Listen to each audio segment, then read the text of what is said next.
Aloha, my name is Sanford Hill. I'm a born and raised resident of Hawaii. I live peacefully and comfortably at Halima'o Iono HUD Senior Housing in Lahaina for over 7 years. On August 8th, 2023, Lahaina Wild Fire completely destroyed my life.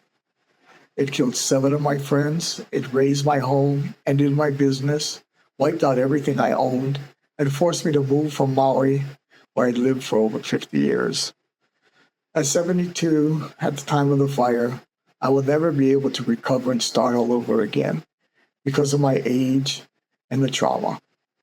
There's no amount of money that can bring back what I lost due to the systemic failure of the state, Maui County, HECO, and others to prevent and control a fire that we all knew was going to happen.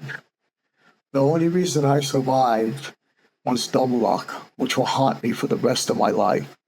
This was documented by NBC News with an interview with me 8 days after the fire.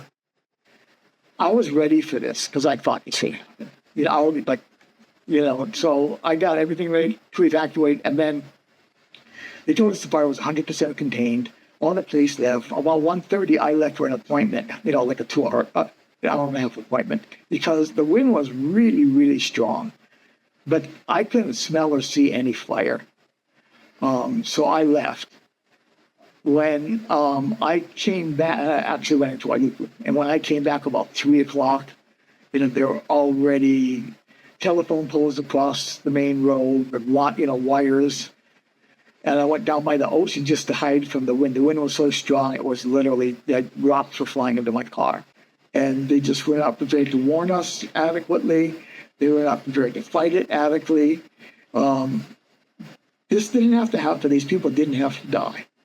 I definitely have a guilt, survivor's guilt. It was just dumb luck that I made this decision. Because I could have been, I don't know that I would have gotten out there. I might have been so worried about my stuff loading it into my car. I might have waited that 1 minute too long. It was only at a minute, mile a minute or something, it's survival right now. How do I get my medication? How do I, today I went up to get eyeglasses, because they were burned. I thought I was going to live out my life, safely. And now that's just been completely shattered to the point of, even if I get a bunch of money from, I don't know where I would even start to go back to rebuild, to how comfortable and secure that was. That clip was one of many national and local news stories that captured the turmoil, grief, and uncertainty of my life after the fire. People tell me I'm lucky to be alive. It doesn't feel like that to me.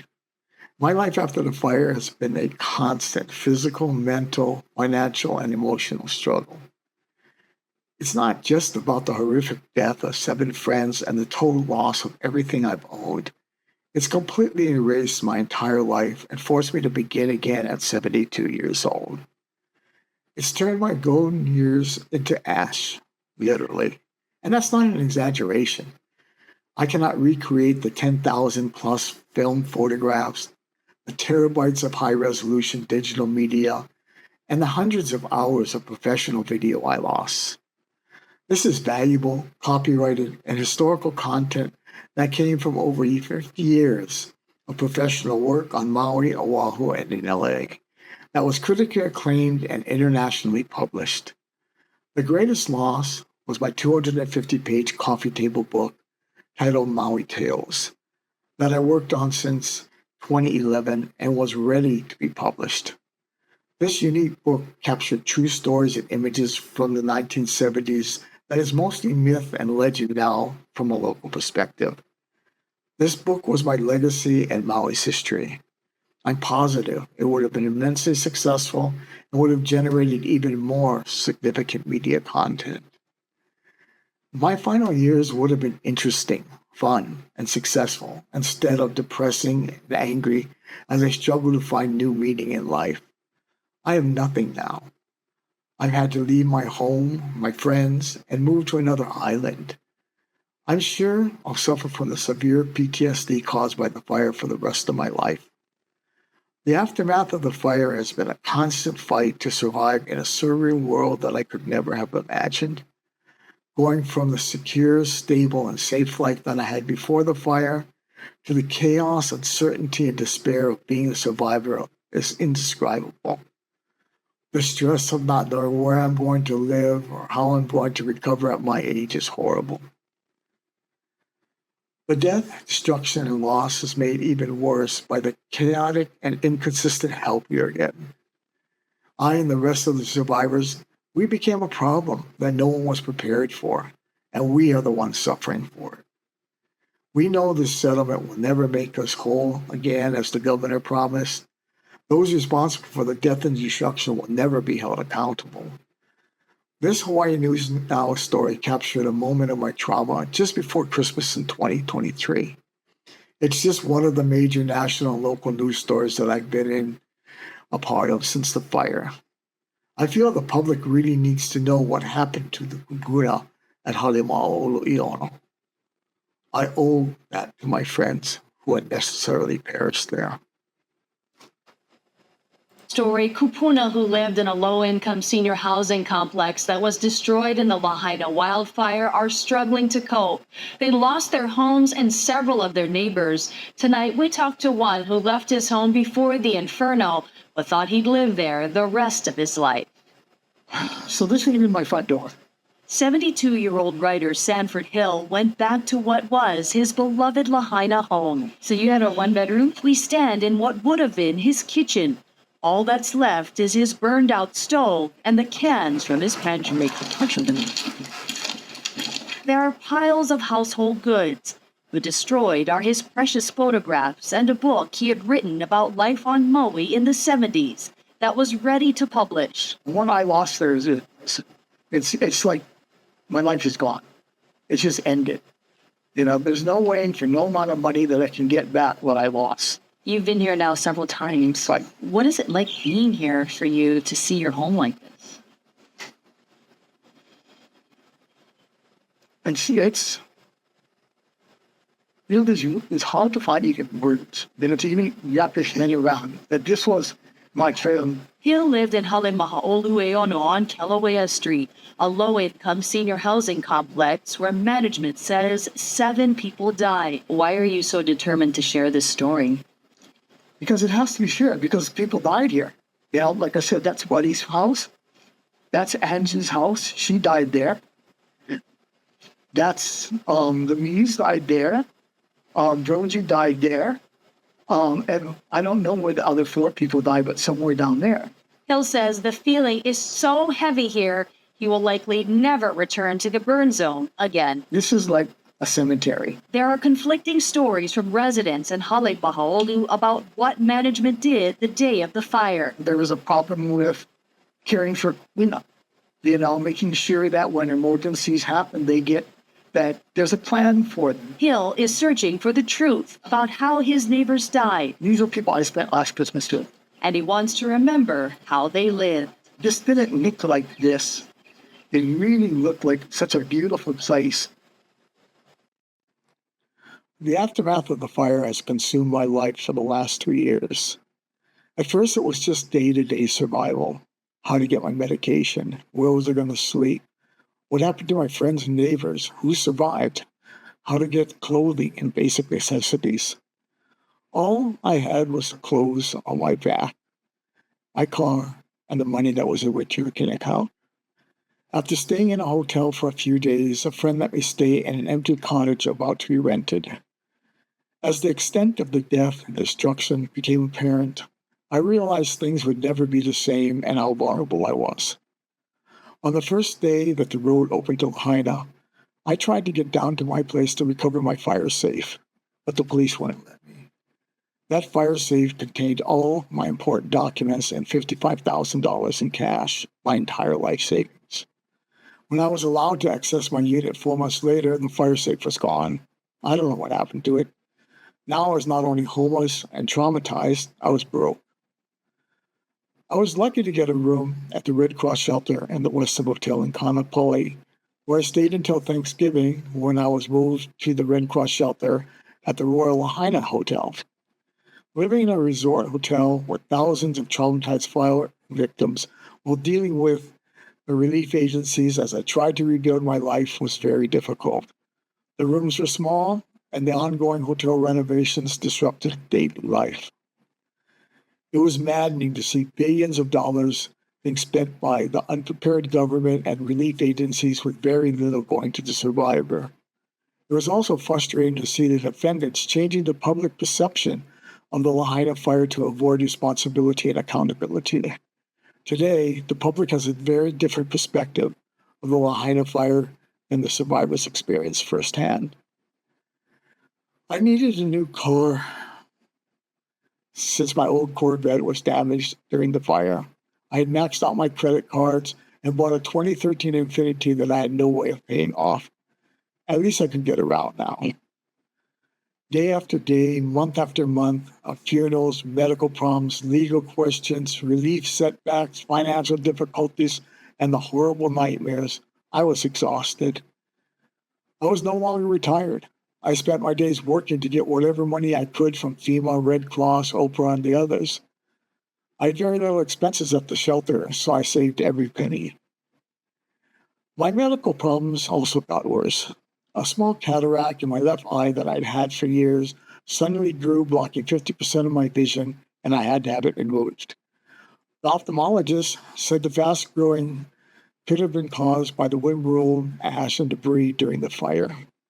Hawaii News Now did a story on this, and it went national. I also couldn't get the shoulder replacement surgery that I was scheduled for because I was staying in a shelter. My move to Kauai increased the difficulties, and I'm still waiting to be scheduled for surgery here as the pain from my bone-on-bone shoulder condition increases. After 8 months living in the Red Cross shelters, I found a HUD senior housing complex like where I lived in Lahaina that would give me priority on the 5-year waiting list. This is the only HUD housing in Hawaii that would give me priority on their long waiting list. I didn't want to leave my life like Maui. After over 50 years of living there, I had many friends, and it was well known. Maui was my home.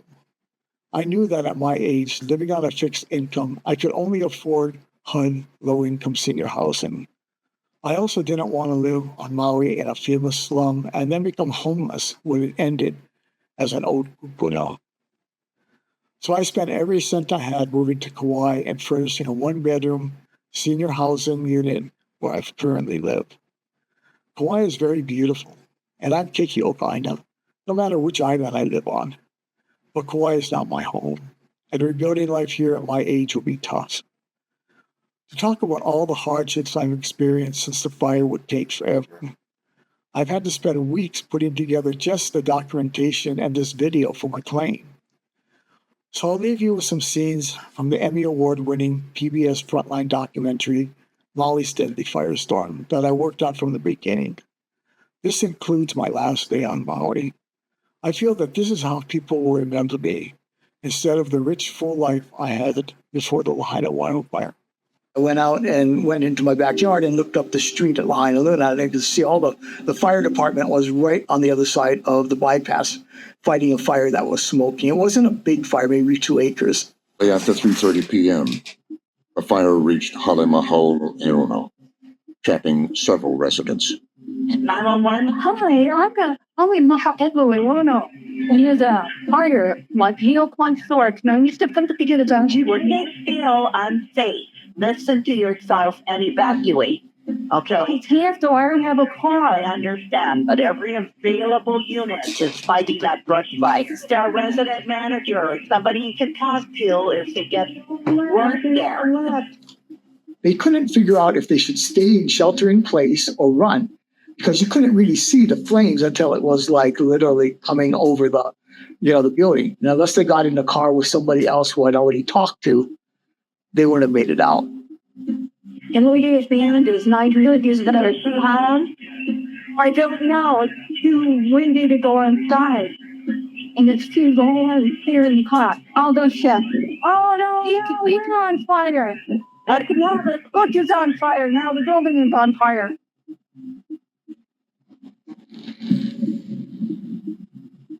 First responders struggled to get there in time, overwhelmed by the speed of the fire. I was one of 7 neighbors Sanford Hill lost from Halemaho Oleono. The majority of the Lahaina fire victims were age 60 or older. Why didn't the county of Maui and the state of Hawaii, after the 2018 fire, do anything? Why didn't they prepare something, some kind of notification system, some kind of firefighting system, some improvement of their infrastructure so they could deal with what they knew was coming, instead of just leaving it to luck, leaving it to hope? Well, we hope it doesn't happen. It took more than a month to extinguish the Lahaina fire.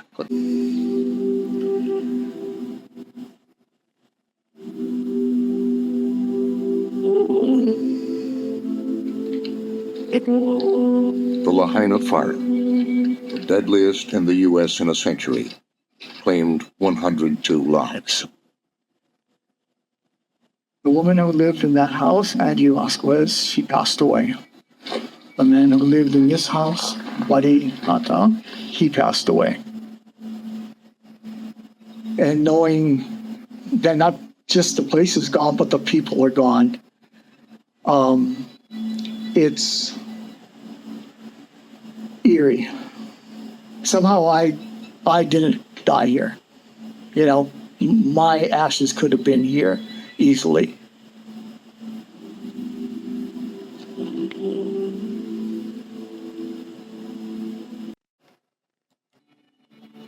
The government has said they've housed over 8,000 people and that there's 6,700 people still in the hotels. And they move them around from hotel to hotel. The difference between the victims and everybody else is traumatic.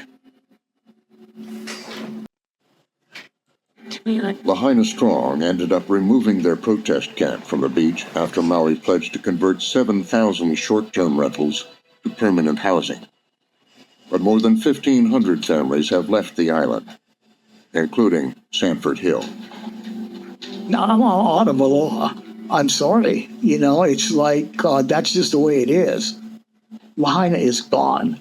It'll never be the Lahaina that I was living in ever again.